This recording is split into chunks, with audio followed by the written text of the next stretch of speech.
Hola, hoy nos vamos a meter en un tema, fascinante y bien complejo. El sistema inmunitario y cómo podemos, digamos, conversar con él usando fármacos. Tenemos como fuente un capítulo bastante denso de farmacología. Así es. La idea hoy es desentrañar cómo funcionan estos medicamentos, los que modulan nuestras defensas. Entender por qué son tan, pero tan importantes para que un trasplante, por ejemplo, no fracase o para controlar enfermedades autoinmunes.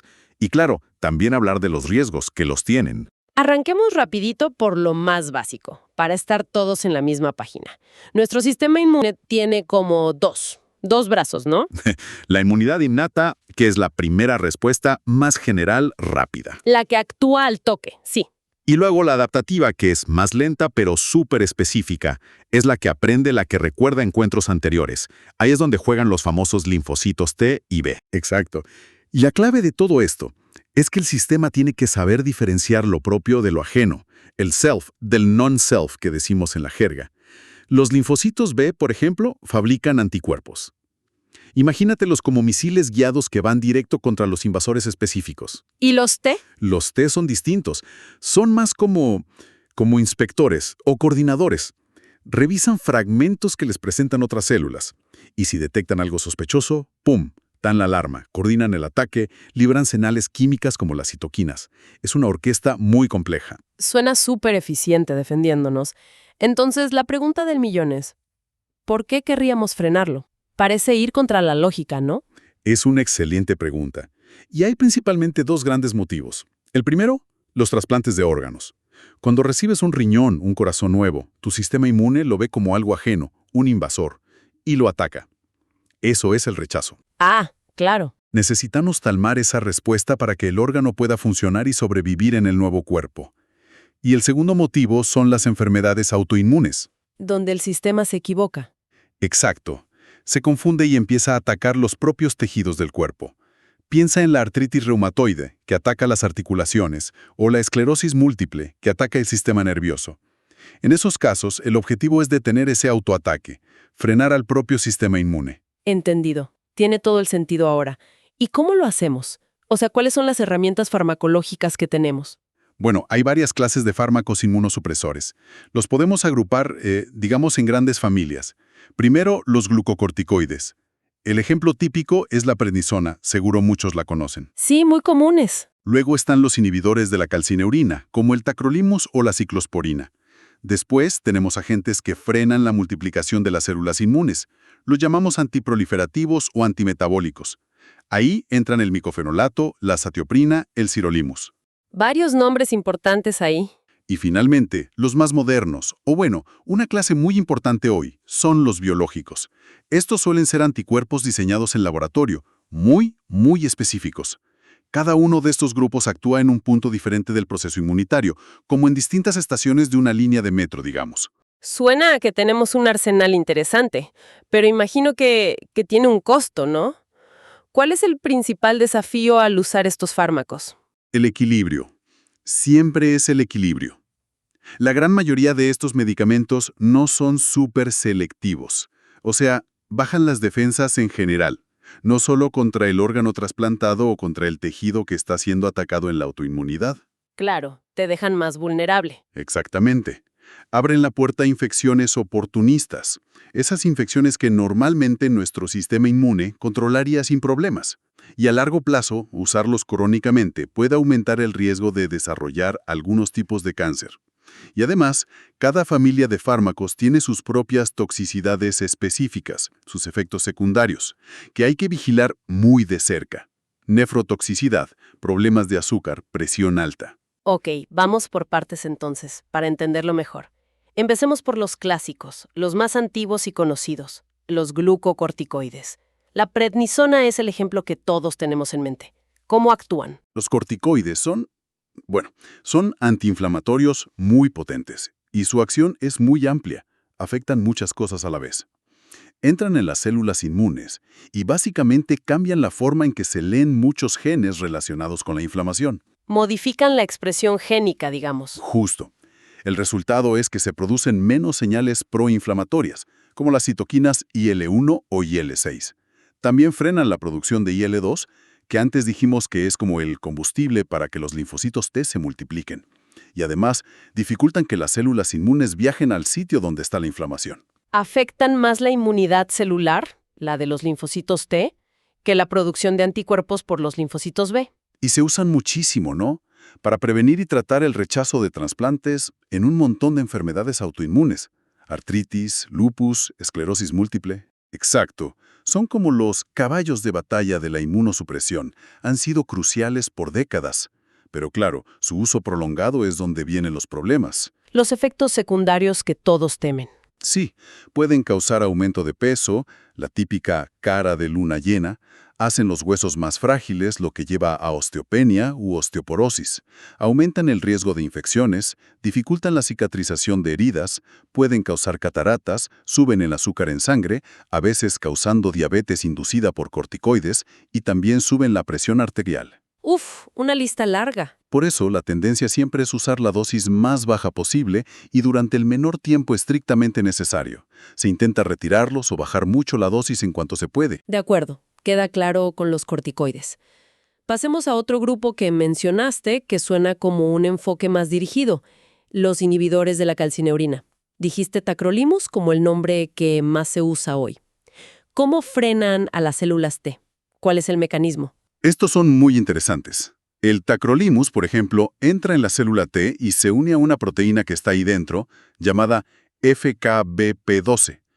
Este complejo que se forma, tacrolimus más FKBP12, va y bloquea a otra proteína clave, la calcineurina. ¿Y qué hace la calcineurina normalmente? La calcineurina es como un interruptor esencial. Es necesaria para activar un factor de transcripción, el NFAT, que a su vez viaja al núcleo de la célula y enciende los genes para producir citoquinas, sobre todo la IL-2. La IL-2 es ese combustible fundamental para que la célula T se active y se multiplique. O sea, al bloquear la calcineurina. Cortas la producción de IL-2. Sin ese combustible, la célula T no puede activarse ni proliferar tan eficazmente. Es un freno mucho más específico en la activación de la célula T que los corticoides, que eran más generales. Entiendo. Y su uso principal es en trasplantes, para evitar el rechazo, me decías. Sí, es fundamental. Es la piedra angular en la profilaxis del rechazo de órganos sólidos, como riñón, hígado o corazón. Se suele tomar por boca en cápsulas o tabletas, y es crucial medir sus niveles en sangre periódicamente para ajustar la dosis. Ni muy alto, que sería tóxico, ni muy bajo, que no sería eficaz.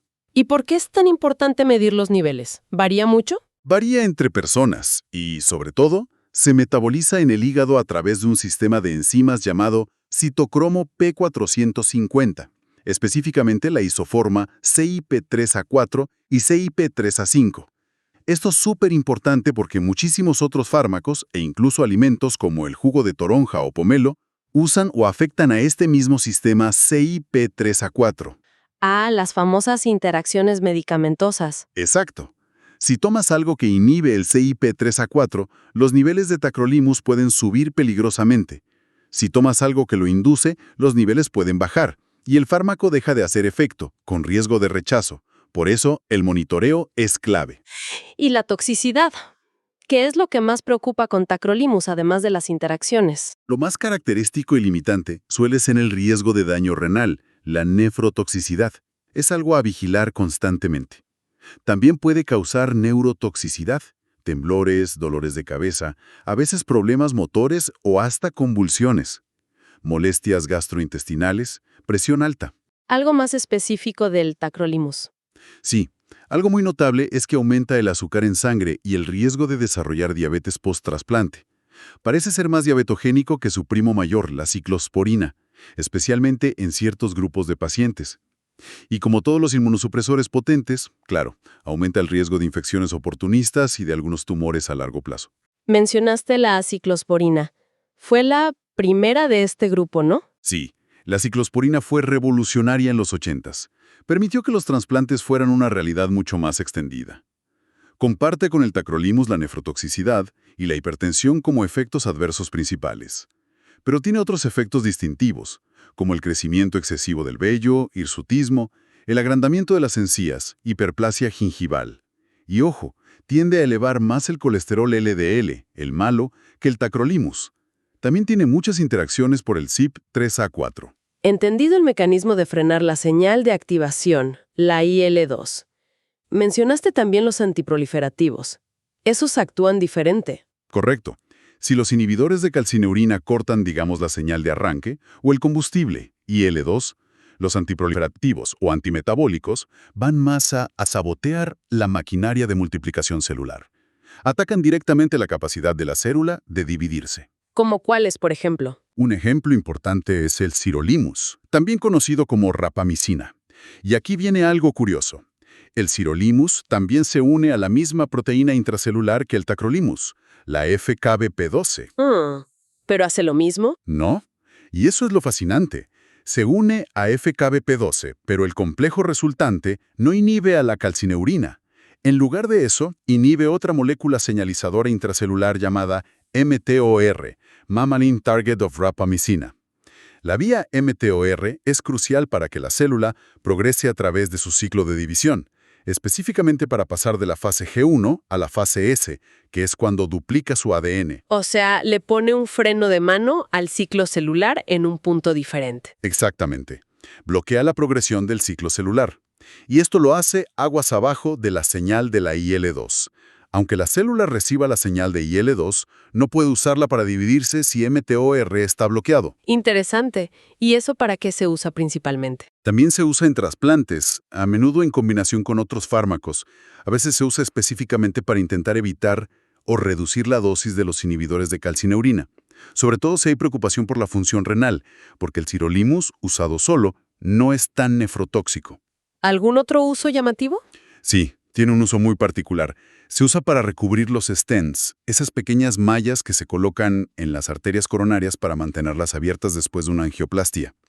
El sirolimus, en el stent, se libera lentamente y evita que las células de la pared del vaso crezcan excesivamente y vuelvan a tapar la arteria. ¿Qué aplicación tan distinta?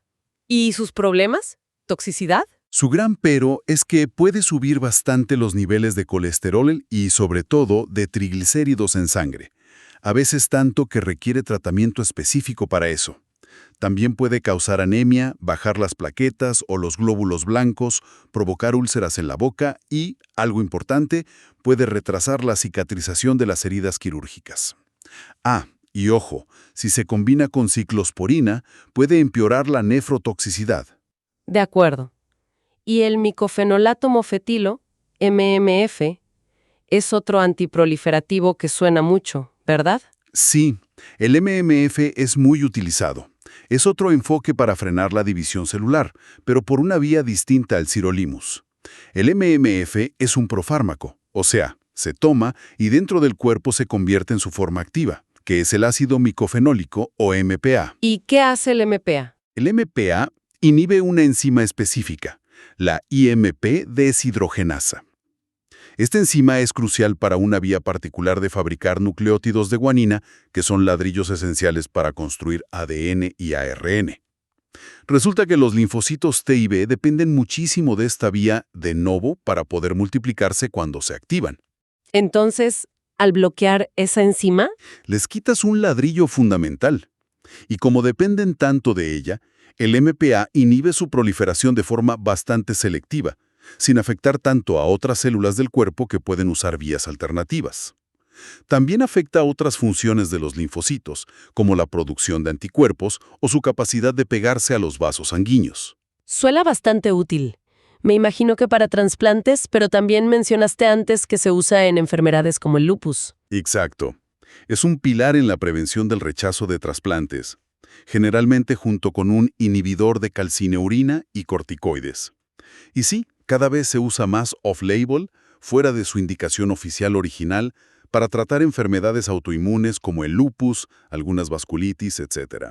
Porque es efectivo y permite reducir el uso de corticoides. Y su principal problema, ¿qué efectos secundarios hay que vigilar?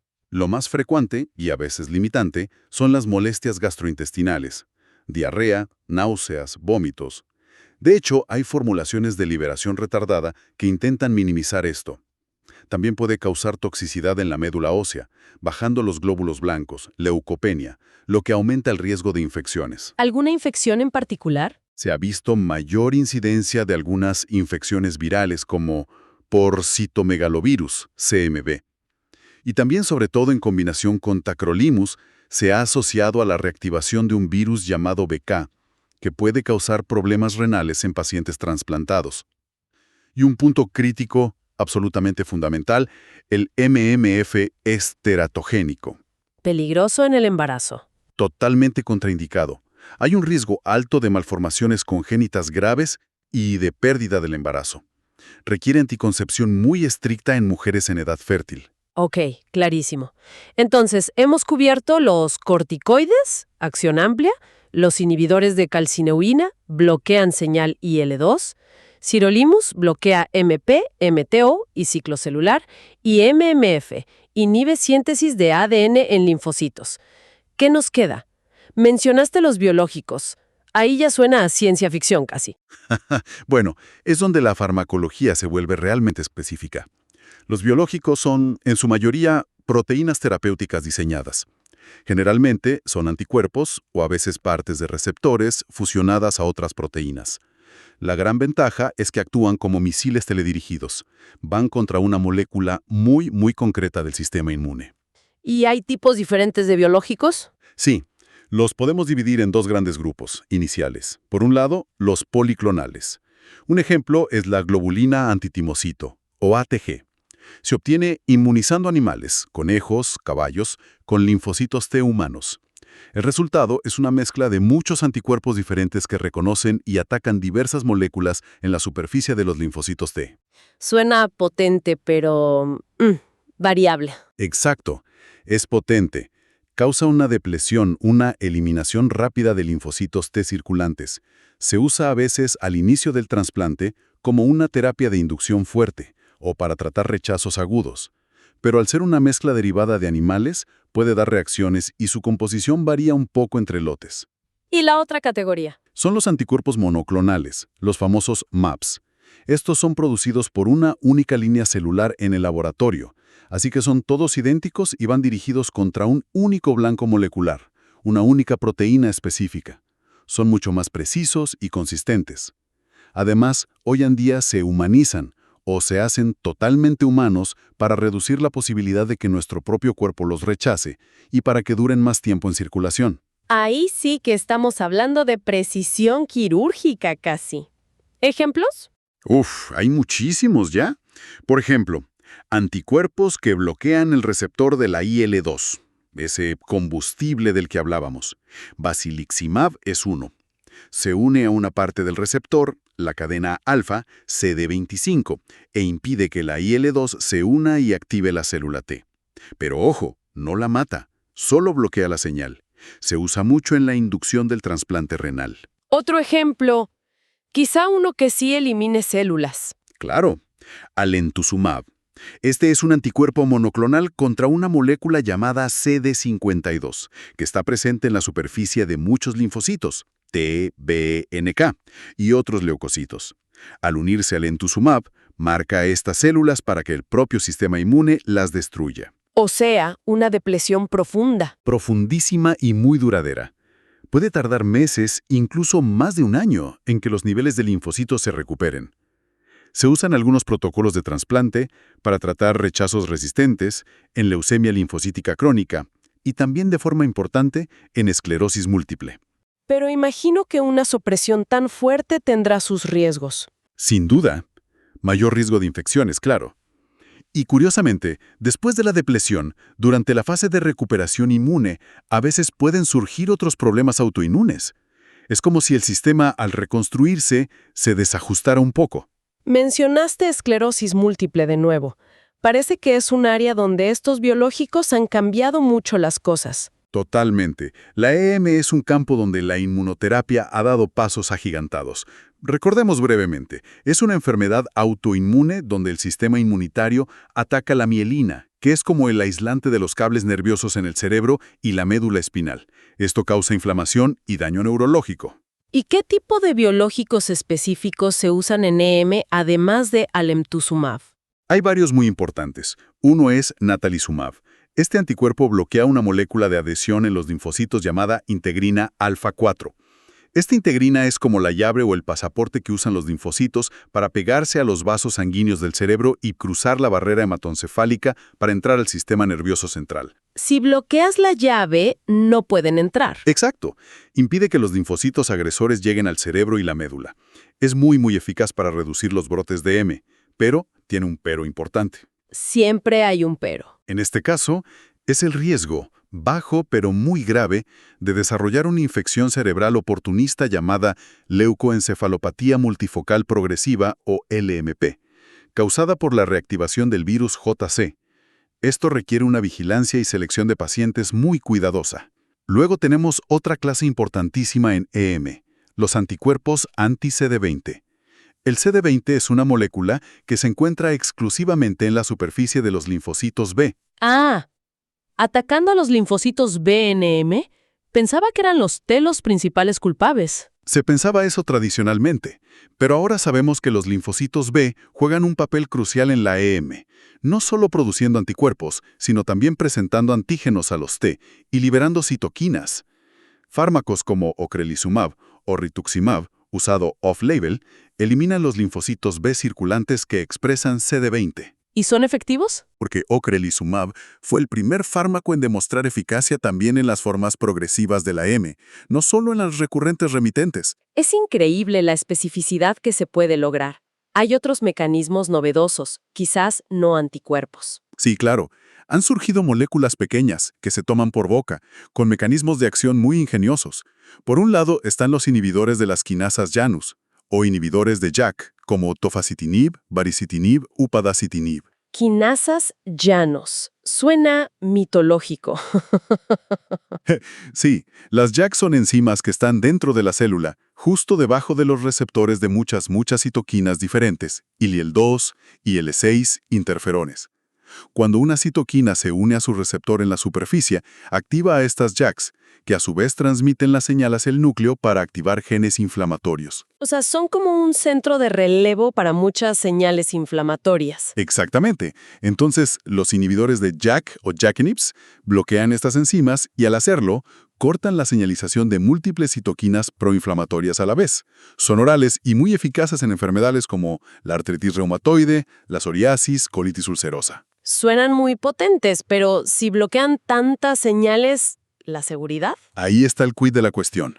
Son muy eficaces, pero precisamente por bloquear tantas vías, tienen advertencias importantes de seguridad por parte de las agencias reguladoras. Un black box warning en Estados Unidos, por ejemplo. Hay un riesgo aumentado de infecciones graves, bacterianas, fúngicas, virales, oportunistas, de eventos cardiovasculares mayores como infartos o ACVs, de coágulos sanguíneos, trombosis y de ciertas malignidades. Requieren una evaluación de riesgo-beneficio muy cuidadosa. Entendido. Potentes, pero con riesgos claros a considerar. ¿Algún otro enfoque oral novedoso? Sí. Otro grupo fascinante son los moduladores del receptor de esfingosina 1-fosfato, o S1P. Fingolimod fue el primero, ahora hay otros como siponimod, osanimod, ponesimod. S1P. ¿Eso qué hace? Estos fármacos tienen un mecanismo único. Resulta que los linfocitos, para salir de los órganos linfoides como los ganglios, hacia la sangre y luego a los tejidos, necesitan seguir un gradiente químico de una molécula llamada esfingosina 1-fosfato, S1P. Es como seguir un rastro de olor para encontrar la salida. Como Hansel y Gretel con las migas de pan. Algo así. Estos fármacos actúan sobre el receptor para S1P que tienen los linfocitos, principalmente el S1P1R. Al unirse, hacen que el receptor se internalice, se meta dentro de la célula. Sin el receptor en la superficie, el linfocito ya no ve la señal de S1P y se queda atrapado dentro del ganglio linfático. Los secuestran en los ganglios. Exacto. Impiden que salgan a la circulación y por lo tanto que lleguen a los sitios de inflamación, como el cerebro en el caso de la esclerosis múltiple, que es su principal indicación terapéutica. Son fármacos orales muy cómodos para el paciente. Ingenioso. ¿Y sus riesgos? Tienen su perfil de seguridad. Pueden causar una disminución de la frecuencia cardíaca, especialmente al inicio del tratamiento, por lo que requieren monitorización. También riesgo de infecciones al tener menos linfocitos circulando. posible edema macular, hinchazón en la retina, elevación de enzimas hepáticas, y también son teratogénicos. Parece que ese es un tema recurrente con muchos inmunosupresores potentes. Sí, la seguridad durante el embarazo es una consideración crítica para la mayoría de ellos. Ok, hemos visto un abanico enorme de opciones, desde los más generales a los súper específicos, anticuerpos, moléculas orales, cada uno con su truco para modular la respuesta inmune y, claro, con su perfil de riesgo. Con todo esto sobre la mesa, ¿cuál es el objetivo final? ¿Simplemente mantener a raya al sistema inmune para siempre, con fármacos? Esa es la gran pregunta. El objetivo ideal, el santo grial de la inmunoterapia, sería inducir la tolerancia inmunológica específica. Tolerancia. ¿Qué significa exactamente? Significa lograr que el sistema inmune aprenda a aceptar específicamente aquello que no debe atacar, el órgano trasplantado, el tejido propio en la autoinmunidad, pero sin necesidad de suprimir todas las demás defensas del cuerpo. Que el sistema reconozca y tolere ese antígeno concreto, pero siga siendo perfectamente capaz de luchar contra infecciones o cáncer. Que aprenda a ignorar selectivamente lo que no debe atacar sin necesidad de fármacos inmunosupresores generales de por vida. Eso suena ideal. ¿Y estamos cerca de lograrlo? Exactamente. Por ejemplo, bloquear señales coestimuladoras muy específicas que necesitan las células T para activarse del todo. Belaceptab, una proteína de fusión que bloquea CD80-CD86, es un ejemplo que ya se usa en trasplante renal y va en esa línea, buscando más anergia, inactivación, que supresión general. Otros enfoques exploran crear un quimerismo, un sistema inmune mixto del donante y el receptor mediante trasplante de médula ósea o células madre. O intentar reeducar al sistema inmune exponiéndolo a los antígenos específicos de forma controlada para inducir tolerancia. Hay muchas vías de investigación activas. Pero todavía no estamos ahí para la mayoría de los casos, ¿verdad? No de forma rutinaria y robusta en la clínica para la mayoría de las situaciones. Lograr una tolerancia específica, duradera y segura en humanos sigue siendo uno de los mayores desafíos de la inmunología y la farmacología. Pero es hacia donde apunta el futuro. Volviendo a la esclerosis múltiple, que ha salido varias veces como ejemplo de aplicación de estas terapias avanzadas. Con tantas opciones ahora, interferones, glatiramero, teriflunomida, fumarato, S1P, anti-CD20, natalizumab, alemtuzumab, ¿cómo se decide qué tratamiento usar? Es una decisión muy compleja y cada vez más personalizada. Antes, el enfoque clásico era la terapia escalonada. Empezabas con fármacos considerados más seguros pero quizá menos potentes, como los interferones inyectables o el acetato de glatiramero, que reducen brotes alrededor de un 30%. Y solo si la enfermedad progresaba o había muchos brotes, se escalaba a terapias más fuertes. ¿Y eso ha cambiado? Sí, hay una tendencia creciente, sobre todo en pacientes jóvenes o con signos de enfermedad muy activa desde el principio, a usar lo que se llama terapia de inducción, o empezar directamente con terapias de alta eficacia, como los anti-CD20, natalizumab, alemtuzumab o los moduladores S1P orales más potentes. La idea es golpear fuerte y temprano para intentar frenar la acumulación de daño neurológico irreversible lo antes posible y preservar la función a largo plazo. Tiene sentido intentar ser más proactivo. Claro, pero siempre sopesando muy bien la balanza. Mayor eficacia a menudo viene de la mano de mayores riesgos potenciales. Infecciones, autoinmunidad secundaria, LMP, etc. La decisión se basa en la actividad de la enfermedad, las características del paciente, edad, comorbilidades, deseo de embarazo, tolerancia al riesgo, los perfiles de seguridad de cada fármaco y, por supuesto, la preferencia informada del paciente. Entonces, para ir cerrando y recapitulando un poco todo lo que hemos hablado. Hemos viajado desde herramientas más, digamos, contundentes y generales como los corticoides. La artillería pesada inicial. Exacto.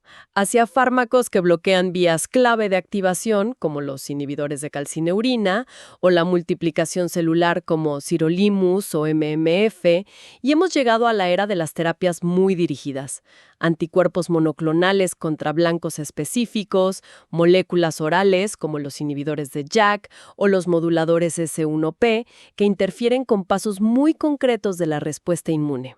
Un arsenal impresionante, sí. Y todo esto fundamentalmente para poder realizar trasplantes de órganos con éxito y para manejar la complejidad de las enfermedades autoinmunes como la M que discutimos. Exactamente. Es un campo que ha evolucionado de manera espectacular y ha transformado radicalmente el pronóstico de muchas condiciones que antes eran devastadoras o intratables. Pero insisto, el mensaje clave que debe quedar es ese equilibrio constante. Es un baile continuo entre buscar la eficacia necesaria para controlar la respuesta inmune que nos está dañando y manejar la toxicidad o los riesgos inherentes a modificar un sistema tan poderoso y complejo como el inmunitario. Requiere un manejo experto, monitorización. Sin duda. Y la búsqueda de esa tolerancia específica, de poder reeducar al sistema inmune en lugar de solo suprimirlo, sigue siendo el gran objetivo, la frontera hacia la que avanzamos. Y ya como reflexión final, pensando a futuro, con esta capacidad creciente que tenemos para afinar, para modular tan específicamente la respuesta inmune, ¿qué puertas abre esto? Más allá de los usos actuales en trasplantes y autoinmunidad, empezaremos a ver estas herramientas aplicadas de formas que hoy quizás ni imaginamos. Pienso en la interacción entre inmunidad y cáncer, que ya es una realidad con la inmunoterapia oncológica, pero quizás también en el envejecimiento, en enfermedades neurodegenerativas. ¿Hasta dónde llegará nuestra capacidad de dialogar con nuestras defensas? Es fascinante y un poco vertiginoso pensar en cómo evolucionará este campo.